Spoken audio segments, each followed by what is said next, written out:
Hello दोस्तों, आज हम लाए हैं उसी सीरीज का लास्ट चैप्टर।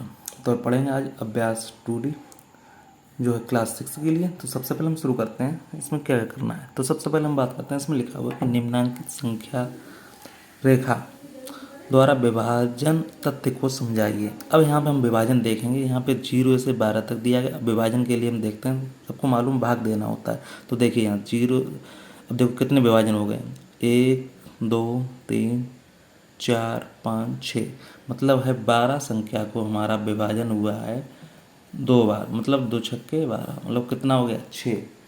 तो इस तरह से ये आपका क्वेश्चन हो जाता है। इसमें कितना 6 विभाजन हुआ है।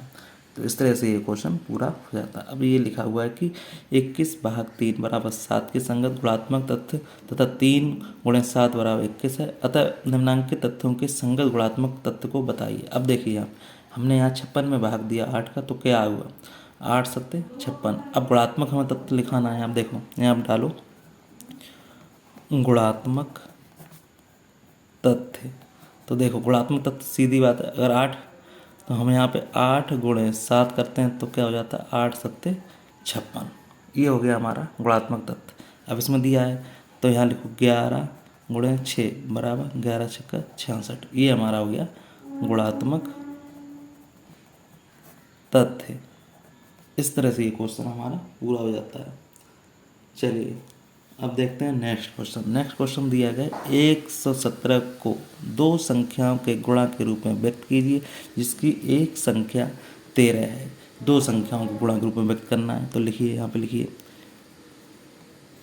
पहली संख्या और क्या करना है गुणे दूसरी संख्या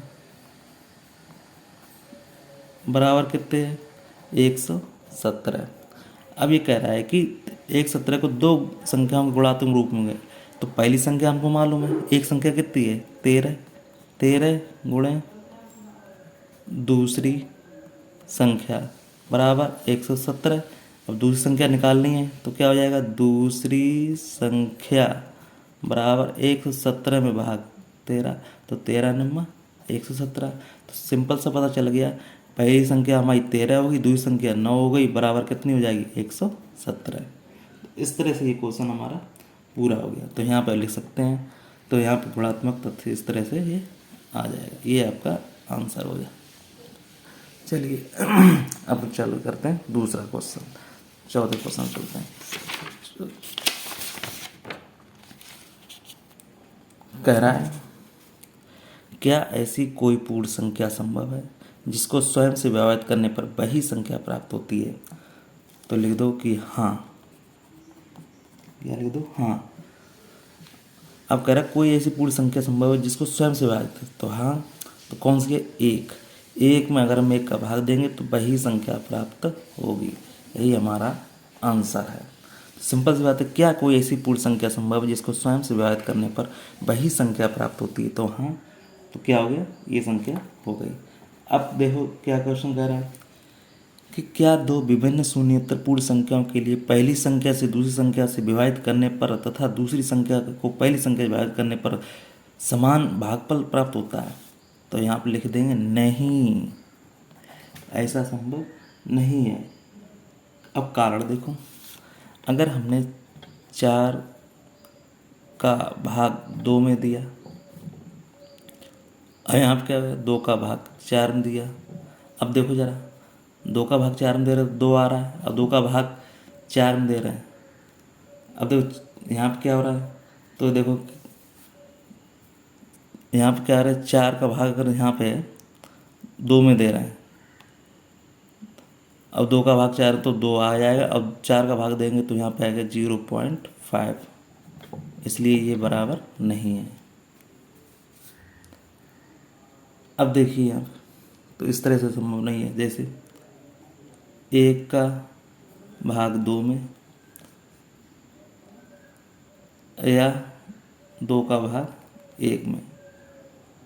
अब 2 का भाग हम 1 में कर रहे हैं तो कितना आ जाएगा 0.5। अब 1 का भाग 2 में देंगे तो इसलिए संभव नहीं, इस तरह से ही संभव नहीं है। चलिए नेक्स्ट क्वेश्चन। लिखा है कि राष्ट्रीय आय एवं योग्यता के आधार पर छात्रवृत्ति प्रश्न पत्र 80 और 90 के बीच आवास संख्या देखनी है। तो देखिए ये कट जाएगा, 9 में 81, ये भी नहीं होगी, 83 87, ये 29 का होता है, ये तुम्हारा अब यहाँ पे आ रहा है 81 और 89, ये भी हो जाएगा। तो लास्ट ऑप्शन कौन सा आएगा, ये वाला, ये आपका उत्तर सही होगा।